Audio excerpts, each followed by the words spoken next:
존경하는 국민 여러분, 유하영 국회 부회장님을 비롯한 선배 동료 의원 여러분, 국민의힘 해운대갑 주진우 의원입니다.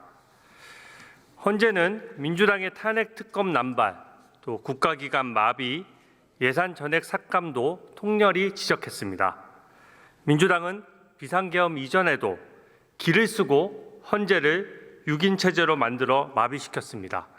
이진숙 방통위원장은 어쩔 수 없이 6인 체제의 심리를 받아야 했습니다.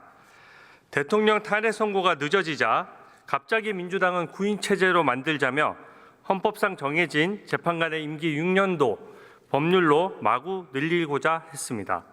한덕수 대행이 헌재의 공백을 막고자 9인 체제를 만들자고 하니 이제 또 탄핵 협박을 시작했습니다.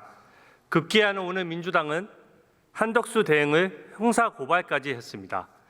이재명 전 대표의 사익을 국익보다 앞에 두니까 벌어지는 일입니다.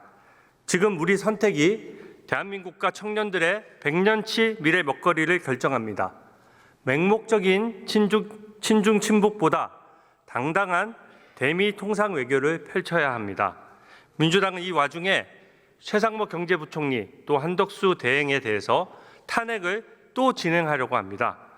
우리 스스로 대미 협상력을 떨어뜨리는 일입니다. 민주당은 한덕수 대행을 향해 통상 협상을 팽개쳤다며 비난하기 바쁩니다. 하지만 민주당은 그렇게 통상이 중요하다면서 왜 한덕수 대행 체제가 들어서자마자 90일간 아무 일도 못하게 탄핵을 했습니까? 민주당은 한덕수 대행이 트럼프 대통령과 왜 전화통화도 못하느냐고 난리를 쳤습니다. 근데 이제 트럼프 대통령과 통화를 하니까 퍼주기 협상이 우려된다며 또 비난을 합니다. 도대체 어떻게 하라는 것입니까? 비상계엄은 끝났습니다. 오로지 국익만 봐야 합니다.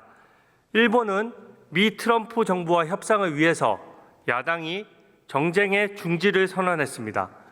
민주당은 언제까지 내란 타령만 할 겁니까?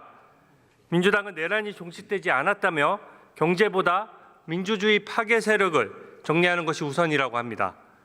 지금은 오히려 민주당이 입법 권력으로 행정부를 침탈하고 있다고 생각합니다. 이재명 경기도지사 시절에 평화부지사직을 만들어서 이화영 부지사가 북한에 800만 불을 갖다 바쳤습니다. 이재명 대표의 방북 대가로 건너간 돈입니다. 우리 스스로가 대북 제재를 어기면서 어떻게 국제사회에 협력을 요청할 수 있겠습니까? 북한에 몰래 돈 갖다 바치는 행위야말로 국제사회에서 우리를 고립시키고 외환에 가까운 국익 저해 행위입니다. 민주당의 논리대로라면 이화영 부지사를 계속 감싸며 국민들께 사과 한마디 없는 민주당이야말로 외환 옹호당 아닙니까? 민주당 박홍근 강북구 의원은 버젓이 대통령이 탄핵된 당은 대선 후보도 내지 말고 정당도 해산하라는 법안을 냈습니다. 이재명 대표만 대선에 입후보하고 민주당만 유일하게 남은 정당이 된다면 그것이야말로 민주주의의 파괴입니다. 북한 공산당처럼 일당 독재하자는 법안을 어떻게 감히 국민 앞에 내놓을 수 있습니까? 한덕수 대행이 미 트럼프 대통령과 통화한 후 미 정부는 한일 등 동맹과 우선 협의를 하고 90일간 관세는 유예하겠다는 발표를 했습니다. 골든타임입니다. 민주당이 하루 한두 번 꼴에 탄핵 협박과 고발로 대한민국 정부의 협상력을 깎아먹어서야 되겠습니까? 최상목 탄핵 소치를 즉시 철회하고 한덕수 대행의 탄핵 협박은 당장 멈추기 바랍니다. 2023년 신년 기자회견에서 이재명 전 대표는 스스로 4년 중임제로 가야 한다는 말을 했고 개헌안도 내겠다고 분명히 밝혔습니다. 근데 왜 이제는 개헌을 논의조차 못하도록 입을 틀어막는 것입니까? 윤석열 대통령의 임기는 어떻게든 줄이려고 하다가 이재명 대표가 혹시 대통령이 되면 5년 임기는 보장받고 싶다는 놀부심보 아닙니까? 87년 헌법체제는 민주화에 많은 공헌을 했습니다. 독재체제를 막고자 5년 단임제를 선택했으나 저는 단임제의 소임은 이제 막을 내릴 때가 됐다라고 생각합니다.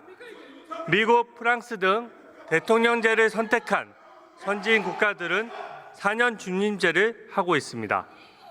단임제를 채택한 멕시코, 필리핀 등은 독재의 아픔이 가시지 않은 나라들입니다. 대한민국은 단임제로 인해서 매 정권이 바뀔 때마다 예전 정부의 색깔을 지우느라 바쁩니다. 이재명 전 대통령의 최대 공적인 원전 수출을 지우고자 문재인 정부는 무리한 탈원전을 했고 그 결과 전기료 인상과 산업 경쟁력 저하로 이어졌습니다. 5년 단임제는 포퓰리즘에 취약하고 정책적 연속성이 보장되지 않으며 공공기관의 줄서기가 반복된다는 폐해가 큽니다. 대통령이 4년마다 국민의 눈치를 보게 해야 합니다. 정책을 검증하고 국민에게 끊임없이 설명하고 동의를 구하도록 해야 합니다. 우리 헌법은 잘 설계되어 있기 때문에 현행 헌법에서 4년 중임제만 갈아 끼워도 더 원활하게 기능할 수 있습니다. 대선은 정치 체제를 토론하고 논의할 수 있는 최적의 장입니다. 국민투표법은 여야 의견이 일치하면 개정하면 됩니다. 국민 여론도 중임제 개헌에 압도적 찬성입니다. 이번에 저는 개헌 논의를 해야 국익에 부합한다고 생각합니다.